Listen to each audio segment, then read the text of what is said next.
Video was going to be a what's on my iPad mini. I didn't have an iPad mini for a while. This is a recent purchase, but the reason I got it is because I had an iPad 2 about 2 years ago for my 20th birthday, and I had it for over a year, sold it because I also sold my my MacBook, so I bought myself a Surface. Excuse me. Then realized that I did need a laptop for some certain things, so I ended up buying myself an HP laptop, and then realized that I want a tablet that's a little bit more fun to play with and stuff like that and to read on, so I traded in my Surface for the iPad mini. So this is my iPad mini. For comparison, if anyone does not know the comparison, my fiance has an iPad Air. This is the size comparison. So they sit pretty snug right on top of each other. The iPad Air is not much bigger. They are the same thickness. If you can see, both of ours are in silver/white. So that's his, which he got for Christmas last year. But anyway, so this is my iPad mini. I like the iPad mini a little bit more than the iPad, because it's easier to read ebooks on, which is something that I am an extreme fan of. So that's why I got the iPad Air instead, and also I can chuck it in my purse if I want to take it with me, and it's easier to kind of move around with. So this is my case. It's from the brand LifeWorks, which I found it at Walmart. It was $25.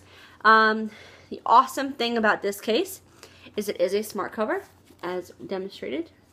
Like that, which I thought is pretty awesome. I did not realize that until I got it home, because I was debating whether or not I wanted to get a smart cover and then just get a backing for my iPad, but I wanted something a little bit more protective, so that's why I went with this one, which you'll see in a moment why it's a little more protective. This case is in purple. Obviously, they had a red one, a blue one, and a black one, but I liked the purple one the best. It has a little strap here to keep it closed so that your iPad's not going to fall out or the screen's not going to open and get scratched, say if you had it in your bag with you. On the back, it has a hole for the camera so that you can operate the camera through the case. You don't have to take it out, which is great. The iPad itself is held into the case by these little rubber triangles that are completely flat against the case when you purchase the case, and you just pull them over and they curve to the iPad. Then the thing that I loved about this case, and the reason that I also got it, is it has this extra panel right here. I don't know if you can see that, which enables the iPad to completely turn 360 degrees in the case, so you can have it any way you want. Then there are curves here in the front of the case that allow your iPad to stand up as such, as shown, and then you can also go backwards like that and have it stand up in a more user-friendly sort of way for cooking, things like that. So there is that. I need to turn this back over now because it's upside down in the case. So, hi.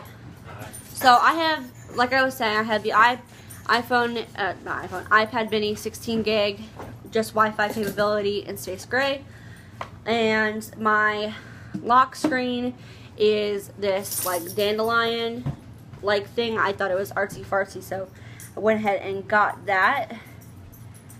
And my home screen is, give me a moment and I'll show it to you, pandas, because pandas are cute. So let's go over what is on my iPad mini. So I have the bog standard apps. I have FaceTime, calendar, photos, camera, etc., all of the apps that are included in the iPad mini. Then on the front page, I included the apps that I use the most, which are the social media apps, which is Facebook, Twitter, Instagram, and Tumblr. I don't really use Twitter that much, but the others I do use quite frequently, Tumblr being the most because I just like to go through and mindlessly scroll. And then on the very bottom panel I have messages, Safari, mail, and music. you know, your bog standard apps as well. Then on the second page, I have iMovie and Find My iPhone. I have iPhoto, YouTube, Angry Birds, Stella, which is extremely fun. I'd highly recommend that. HD Wallpapers, which allowed me to get the wallpapers that I have on my iPad. Criminal Case, which is a hidden object game. iBooks, which I use very, very much as well. Kindle, Spotify, which Spotify allows you to listen to music. IMDb, another hidden object game. Netflix, Facebook Messenger, Square Reader, which is for my photography. You plug this little guy into the headphone jack, and then you can scan credit cards or debit cards for freelance business or whatever. Quite a few hairdressers have been getting into that, and this is perfect portability for me. Then I have Google Docs, Oyster, which is another reading app, All the Cooks, which is a recipe app, CSI, Hidden Object Game, and Happy Wings, which is for my cat. Though he doesn't really like it, he prefers looking at Tumblr and hitting the GIFs as they go instead of the actual birds and bugs and stuff, which is weird. And then on the last page, I have the Walking Dead game, which if you love the show, you'll love the game, which is a story-based game where you it's like choose your own adventure. Then I have the Elder Scrolls Skyrim little applet that I made from the Wikipedia page, Craigslist, top model release for work, TinyScan and Tiny PDF for work, Dictaphone because the iPad mini does not have voice memos, Vinted, which where you can buy gently used clothing, Fat Secret, which is a calorie counting and weight loss aid, a makeup app just to have fun with, and then also a kitchen scramble game. So don't really have that much on my iPad mini at the minute. I mean, I've only had it for about a week or less, so I don't have that many apps on it, but I absolutely love it. My cat has already made his mark on my case because he likes to lay on weird things. But that's it for me today, guys. I hope you guys enjoyed this video. If you want, please leave a link to your What's on My iPad Mini, and I will see you guys next week. Bye.